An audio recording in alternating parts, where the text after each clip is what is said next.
Welcome to Southern Dragon Systems Qigong, Meditation and Philosophy with Professor Graham Williams. Breaking the chains of fear. In this tutorial, we're going to be looking at what it means to be free. I mean, truly free.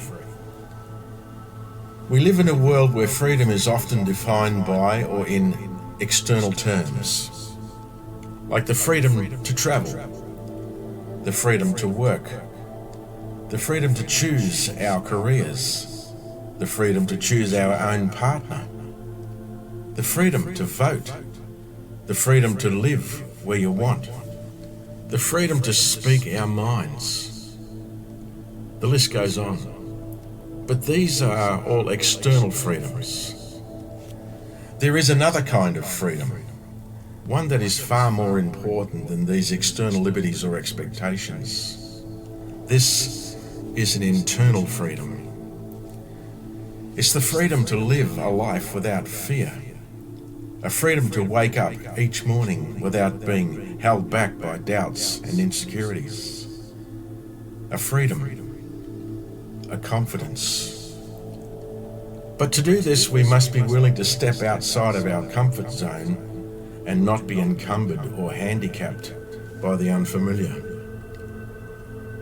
Now, I'm not talking about external threats like the fear of injury, the fear of being eaten by a lion or run over by a truck, or even the threat of violence. That's a healthy fear. That's a life and death fear, and it must be listened to. This is a natural fear, and it should be heard. As Olivia Guy Evans, a neuroscientist, put it, fear is an essential survival mechanism helping individuals react to potentially life-threatening situations.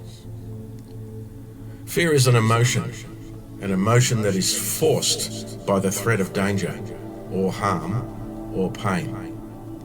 It's a normal part of life, and it can save us from harm. That is fear, can be caused by either a real or an imagined threat. I'm talking about the latter, the imagined threat. The fear of life, the fear of expansion, the fear of growth, and the fear of doing the things that you'd like to explore and experience. This kind of fear is only a perceived threat, as it's an imagined creation. The Greek philosopher Aristotle from the 4th century BC, one of the most influential philosophers in written history, gives us the key to a deeper freedom. He said, "He who has overcome his fears will truly be free." Think about that for a moment. Viktor Frankl, an Austrian neurologist, psychologist, philosopher, and Holocaust survivor, said, "Between stimulus and response is a space. In that space is our power to choose our response." Between the actual situation, that is, the thing that you are afraid of, and your response is a gap, a space. This gap is the bridge between the event and our response to said event. It is our perception of, our interpretation of the situation. This is our opportunity to choose how we respond. Reaction is automatic, a subconscious reply to our belief, our current perception of things. Where a response is a conscious decision based on our reinterpretation of things. We have to change our perception, that is our interpretation of the situation, if we wish to weaken the problem. If the problem is generated by our imagination, then so is the solution, that is to say, our imagined interpretation. We need to gather a different perspective, talk to someone about it, or listen to another person's position on the same. Ask yourself, why do you believe this view? What other explanations might there be? Are they rational? Have you ever experienced circumstances similar to this that you now see under a different light? By using the 5 W's, who, why, when, what, and where, and one more, how, we can approach things from 6 different angles. Socrates, one of the fathers of Greek philosophy from the 5th century, set up what we now call the Socratic method of questioning. This method is still used today in psychotherapy. He said, 1. Take a look at your beliefs and ask, why do I believe them? 2. Look for any exceptions and ask, why are there exceptions? 3. Recognize that if exceptions are found, then they must be flawed. 4. Admit to the possibility that you or they may be wrong. 5. Keep finding such exceptions until you find the truth. Socrates also said, the highest form of human excellence is to question oneself and others. Probably one of the greatest fears, the hardest one to face, is the fear of being wrong. This is a quote I took out of a publication from the Ontario College of Homeopathic Medicine. You must always be willing to truly consider evidence that contradicts your beliefs and admit to the possibility that you may be wrong. Intelligence isn't knowing everything, it's the ability to challenge everything you know. We should never hold a position so closely that we are not willing to challenge it. When you've discovered what you do and don't believe, flip each belief upside down, on its head. You may say, I can't do this. Then ask yourself, why exactly can't I? Who says so? It's only you that says so. It's your belief that says so. If your belief says, well, that's just the way it's always been and that's the way it is, or it's what everybody else believes, question it. What if it wasn't that way? What if I'm wrong?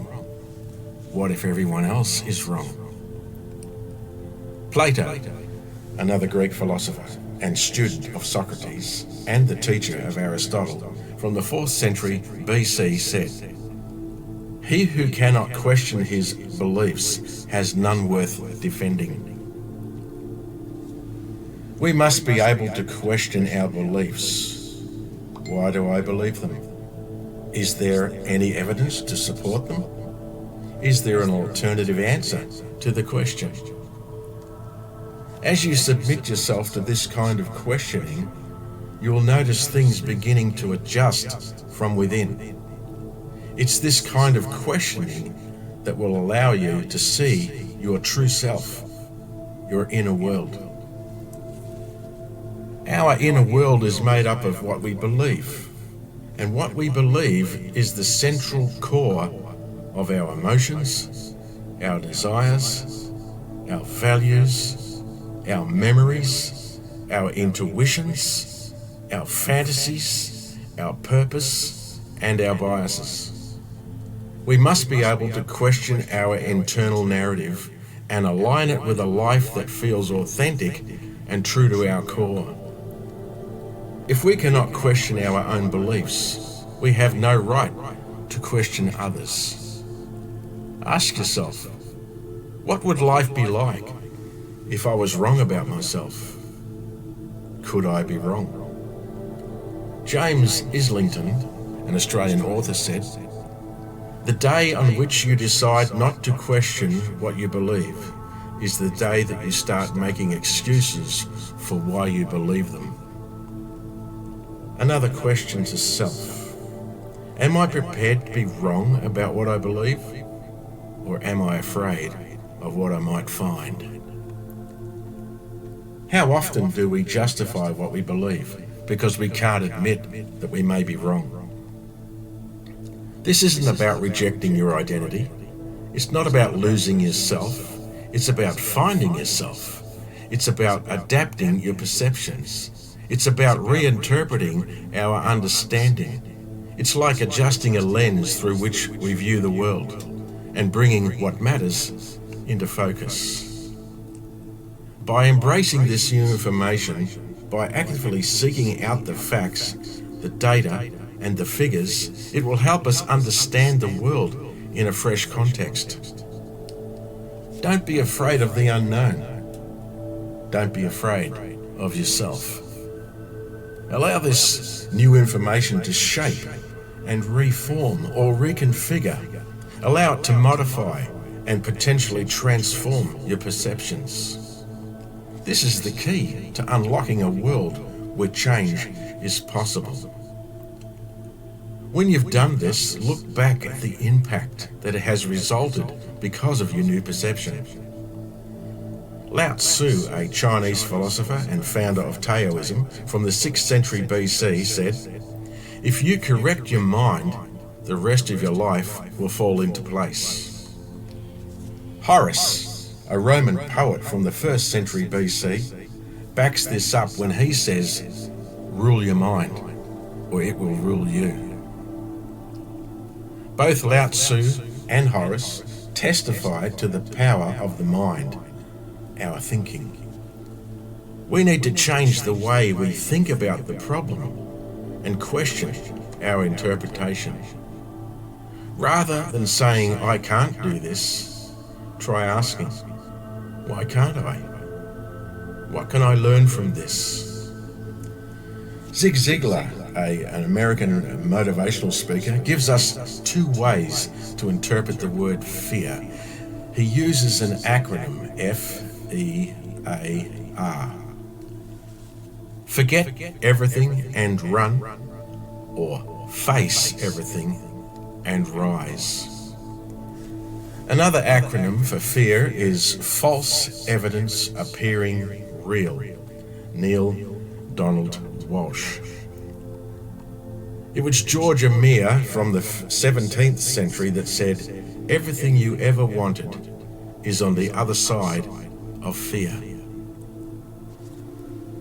What if the only thing standing between you and your dreams is fear? What if the person you want to become, the experiences you long to have, could be attained? What if your answer is just on the other side of fear? We need to imagine ourselves as if it is within our reach, and the only obstacle holding us back is our fear of failure. Your greatest weapon is your mind. Train it to see opportunities, not obstacles.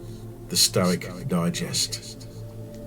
Michael D. Eisner said, "Fear of failure is a far worse condition than failure itself, because it kills possibilities." Fear stifles, it strangles, it smothers, it narrows our thinking, it holds us back from our true potential. Fear is like an invisible chain, a chain that keeps us bound and won't allow us to see beyond our own experience. A chain that is keeping us from moving forward. It keeps us from taking risks and stops us from reaching for the things that truly matter. It's like a cage, a silent cage, a cage that is locked from the inside, a cage that cannot be unlocked from the outside, and only you hold the key. It limits our vision, it blurs our perception, it colors what we see, it limits our motivation, it limits our ability to achieve our dreams.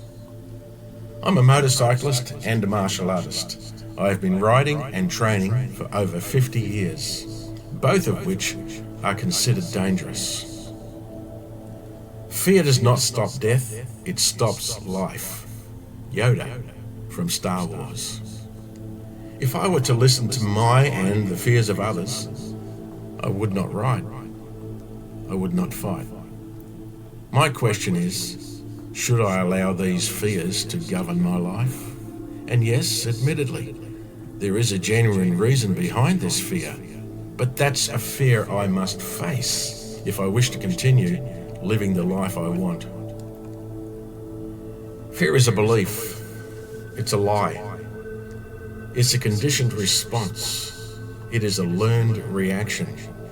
We've got to break free. Just like a fully grown elephant that cannot break free when tethered to a small and insignificant stake, simply because it believes it can't. This is because it had been conditioned from an infant to believe it can't break free. As an infant, this may have been the case, but as an adult, it is only its beliefs that limit its possible freedom. Fear is a perception. The fear of facing your fears is harder to overcome than fear itself. Author unknown. A Roman philosopher called Seneca the Young from the 4th century BC said, "Man is not worried by real problems so much as by his imagined anxieties about real problems. What we fear doing most is usually what we most need to do." He also said, "We are more often frightened than hurt, and we suffer more in imagination than in reality." It is only our beliefs that convince us that failure is the end result, when they can be turned into stepping stones. Fear tells us that we are not capable, when in fact, we are so much more capable than what we believe. We are only limited by what we believe. We learn our belief systems as children, and as we move through life, we create experiences that match, reinforce, and confirm our structured beliefs. Our beliefs have a profound influence on how we perceive the world around us, as they shape our perceptions and how we interpret things. They are the mental framework. They become our convictions. They guide our thoughts, our intuitions, actions, and our emotions. They influence everything from our self-image and our interactions with others. Fear is a whisper that infiltrates. It subverts. It undermines. It destabilizes our vision. And it tells us that we are not safe or capable, when in truth, real safety lies in growth, in evolution, in pushing past our limited beliefs. Fear is an emotional response, and it can paralyze or even cripple us. As a martial artist, I have to face two opponents, the flesh and blood opponent standing before me, and the eternal opponent within me. Win or lose, the external fight against the opponent ends when the bell rings, but the internal fight remains. Our internal fear is an ongoing opponent, and it can eat us up inside. It can disable us. It can deprive us of the things that are most important to us, like our future. Fear is a shadow of doubt that lives deep down inside, and it follows us around. It can literally paralyze us. It can cause us to freeze and become incapacitated. This is what is called the fight, flight, freeze response. So the question remains, how do we break free of the chains that bind us? As I mentioned before, fear is a cage, and most of us don't even know or realize that we're living inside it. It's not made of steel bars, it's made of self-doubt and an emotional prison. The only influence fear has over us is what we give it. Honoré de Balzac, a French playwright from the 8th century AD, said, "When you doubt your power, you give power to your doubt." Doubt reinforces doubt. our doubts literally seek out confirmation to doubt, and we become stuck in a dysfunctional mental state where there exists a false sense of support, which holds us back. It, in essence, holds us captive. What we believe or doubt produces what is known as confirmation bias. Confirmation bias is a tendency to process information by looking for or interpreting information that is consistent with our existing beliefs. It causes us to reinterpret things in favor of and only recalls information that confirms and supports our prior convictions or values. When it comes to fear, this is why we try and convince ourselves that we are free when we are not.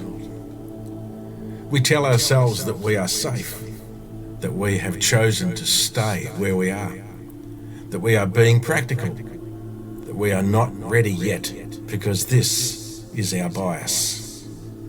But every time we avoid stepping forward, each time we let fear make our decisions, we are adding another lock to our cage. And so, we wait. We wait for the perfect moment.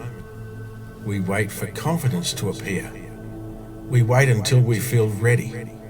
But that moment never comes. Norman Vincent Peale: action is a great restorer and builder of confidence. Inaction is not only the result, but the cause of fear. Confidence is the result of action. There'll never be a perfect moment. There's only now. Face your fears. What you cannot confront, you can never conquer. The fears you don't face today will become your limits tomorrow. Moody quotes. The only way to defeat our opponent is to face it. But facing ourselves is not easy. Judy Blum, an American writer, put it this way: each of us must confront our own fears, must come face to face with them. How we handle our fears will determine where we go with the rest of our lives. And Jim Morrison from The Doors said, expose yourself to your deepest fear. After that, fear has no power, and the fear of freedom shrinks and vanishes. You are free. Remember this: fear is a lie. It's a lie we have told ourselves. Another Roman philosopher and emperor, Marcus Aurelius, 2nd century AD, said, "You escape anxiety not by fleeing life, but by commanding your response to it." Truth is not found by avoiding fear. Shrinking from fear only makes it stronger. It reinforces what we have convinced ourselves of, and it confirms and compounds our biases. Fear has a price, and it's our life. It's not just a little stress or anxiety. It's a life not lived. How many of our dreams have been abandoned simply because of our fear of failure? How many relationships were never started because of our fear of rejection? How many of us die with regrets? It's not because we don't have opportunities. It's because we were too afraid to take them.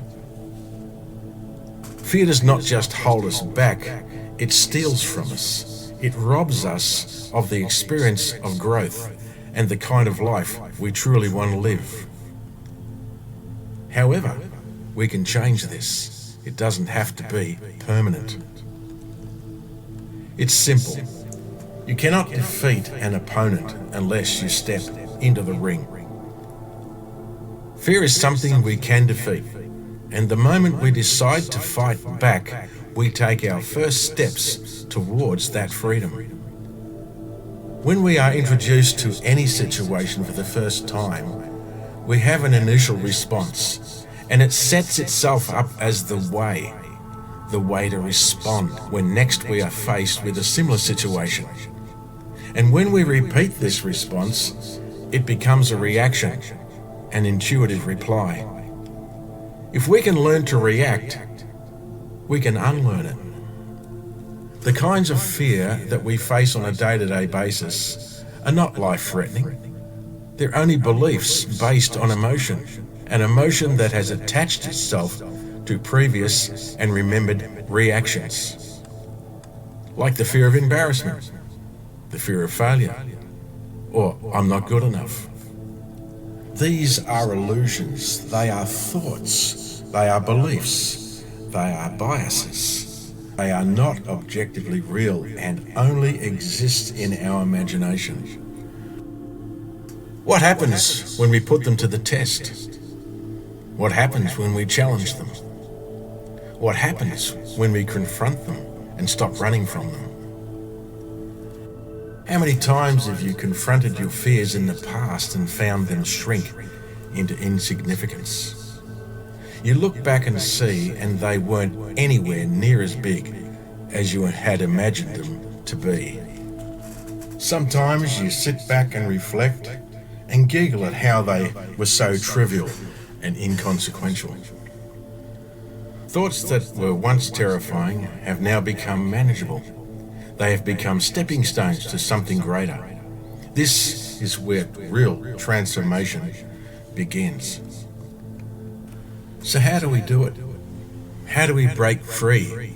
How do we break the grip of fear and reclaim our lives? There are 5 stages to conquering fear and stepping into true freedom.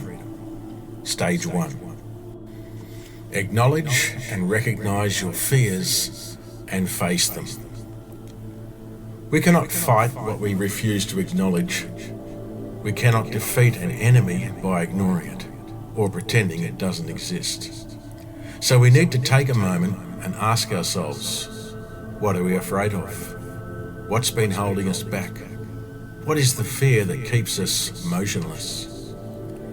I have found that writing things down is the most effective way to process this. When we write things down, it allows us to process things better because it stops the mental merry-go-round. It forces us to look and name the problem. It allows us to see things from another angle. It allows us to reinterpret our perspective. The late and great Muhammad Ali said, "Looking at life from a different perspective makes you realize that it's not the deer that's crossing the road. Rather, it's the road that's crossing the forest." Think about that. When we simply think about things, our minds seem to easily distort issues by adding things to it and or subtracting things from it. It catastrophizes things, it embellishes them, it overstates the problem. It, in a sense, lies to us. When we write things down, it changes our perspective, because when we look at it on paper, it doesn't look the same. It opens the subject up. Writing things down gives us the opportunity to see things more objectively. Writing things down helps us organize and shape our thoughts, because we have to find words to define and figure out what's going on. It allows us to rehydrate ideas and or shelve things for later. We need to name things in order to discover their meaning. If we name things and write them down, we can revisit them and add a new meaning or subtract all the crap that surrounds them. We can rewrite the narrative. If you don't like what's on the page, rewrite it. Our future is not found in what we've written, it's found in what we've rewritten. As we bring our fears out from the shadows, we expose them to the light of questioning. We confront them and we weaken them. If we tell another, preferably a therapist, we in a sense take what was until now subjective closer to a more objective position where it can be examined, questioned, and subject to a more critical or telling position. This is as close as we can get, for want of a better word, to objectifying the abstract, that is to say, objectifying our thoughts. We can see them if written, we can hear them if told, because it is here we can consider them, grade them, and judge them. When we write things down, it allows us to revisit the problem and revise or adjust our position, our perspective. It gives us the opportunity to add more information, allowing us to change our perspective and watch our beliefs begin to change. Because we can't write as fast as we think, writing things down forces us to focus on the specifics and not jump ahead of ourselves, and it's harder to dismiss things. In truth, this helps us understand the problem better, which in turn leads us to the solution. When we write things down and talk about them, it reduces the stress level and it releases some of the tension. It allows us to see where we have come from and where and what we need to do to get to where we want to be. It can also be used as a to-do list. As we focus on the specifics, things begin to become a little clearer because our perspective begins to change, because we can break things down into more manageable portions instead of trying to tackle them as a whole. It allows us to reconnect the dots in a more productive order. It is these details that help us connect the events, giving us as close as we can get to an objective view. You will find that writing things down slows your thoughts to a more calm and relaxed state. It helps us understand the issues and, of course, eventually, how to solve them. Writing things down also allows us to brainstorm the subject. It gives us the opportunity to rethink things and reorganize our thoughts. Each and every time we revisit the problem, it gets smaller as fresh information is added to it. It slows and alters the cyclonic action of our thoughts, that is to say, the mental merry-go-round that persists in gathering negative momentum. The more we avoid or delay acting contrary to our fears, the more the issue grows. The stress behind it will not leave until we deal with it, as it sits there in the background and dictates our responses. Stage 2 is action. Ralph Waldo Emerson says, "If we do the things we fear, the death of fear is certain." He also said, "Fear defeats more people than any other one thing in the world." Just as fear stops action, action stops fear. Bruce Lee said, "Courage is not the absence of fear, it is the ability to act in the presence of fear." Another philosopher, Franklin D. Roosevelt, said something similar. "Courage is not the absence of fear, but rather the assessment that something else is more important than fear." The amount of courage it takes to act contrary to fear can be measured by the amount of fear that we have put aside in order to act. The only way we can weaken fear is to act in contrast to its claims. It is better to take action and make mistakes than to sit there too frightened to make a move. Author unknown. As Sir Winston Churchill said, "Fear is a reaction. Courage is a decision." Courage is simply not allowing fear to stop you acting to the contrary. And once again, Marcus Aurelius says, "You escape anxiety not by fleeing life, but by commanding your response to it." If you're afraid of anything, then evaluate the level of danger. Is it risky? Is it dangerous? I like riding motorcycles. I like fight training. I have to weigh up the risks, the pros and cons. Dale Carnegie said, "Do the things you fear to do and keep on doing it. That is the quickest and surest way ever yet discovered to conquer fear." If you're afraid of speaking up, speak more. If you're afraid of failure, take small risks every day. If you're afraid of rejection, put yourself out there anyway. Once you've done this once, it gets easier each time. As your confidence level begins to rise, it filters through into other areas of your life. Because action is the antidote to fear. Dale Carnegie also said, "Inaction breeds doubt and fear. Action breeds confidence and courage." Every step forward, no matter how small, weakens the power that fear holds over us. This is how action turns fear into fuel for growth. Stage 3. Reframe fear as growth. What if fear is not a warning to stop, but simply a caution to keep going? As a martial artist, fear is used as an inspiration, a motivation, not a warning to stop. It's used as a cautionary indicator, not a stop sign. In order for you to have your breakthrough, you must first go through. Anonymous. The greatest breakthroughs in life have always been on the other side of fear. Every challenge you have ever overcome, every success you have ever had, came as the result of facing something difficult. Instead of running from difficulty or fear, see it as a guide, a teacher, a sign. Step outside of your comfort zone and into the person you wish to become. Stage 4. Stop letting fear make your decisions.